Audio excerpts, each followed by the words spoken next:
প্রিয় দর্শক বন্ধুরা, এই মুহূর্তের জন্য আপার প্রাইমারি থেকে একটি জরুরি খবর উঠে আসলো। এই মুহূর্তে দাঁড়িয়ে 100% ডেডলাইন কিন্তু মিলে গেল এবং সেই নিরিখে আজকের ডেটে দাঁড়িয়ে অবশ্যই থার্ড ফেজ কাউন্সেলিং নোটিফিকেশন জারি করে দিল West Bengal central school service commission.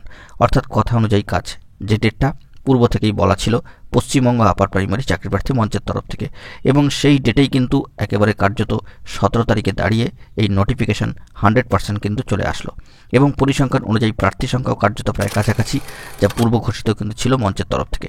সরাসরি যে ডিটেলস শিডিউল চলে এসেছে তা কিন্তু আপনারা দেখতে পাচ্ছেন, অবশ্যই দেখতে পাচ্ছেন। মোট 4 দিনের 4টি শিডিউল কিন্তু দেওয়া হয়েছে। যে 4 দিনের যে শিডিউল চলে এসেছে, যে 28 তারিখ, 29 তারিখ, 30 তারিখ এবং 31 তারিখ, কার্যত 4টি দিনে 4 ফেজে এই থার্ড কাউন্সেলিংয়ের নোটিফিকেশান জারি হয়ে গিয়েছে এবং এই সংক্রান্ত বিষয় কিন্তু ডিটেলস ভ্যাকেন্সি বা ভ্যাকেন্সি ডিটেলস এবং ইন্টিমেশন লেটার কার্যত আপলোডেড হয়ে যাবে 22/1/2025 থেকে। তবে থেকে কিন্তু আপনারা যাবতীয় বিষয়গুলি ডাউনলোড করতে পারবেন। তো অত্যন্ত গুরুত্বপূর্ণ ইনিশিয়েটিভ আজকের ডেটে দাঁড়িয়ে West Bengal central school service কমিশনের তরফ থেকে কার্যত 1543 জন প্রার্থীর যে ভাগ্য তা কিন্তু এবার খুলতে চলেছে। 1543 জন প্রার্থী থার্ড ফেজ কাউন্সেলিংয়ে কার্যত কিন্তু ডাক পেয়ে গেল এবং এই দিক থেকে বাকি যে 1000 যে 79 জন প্রার্থী রয়েছেন 1079, তাদেরও কিন্তু ভাগ্য খুলবে ধাপে ধাপে।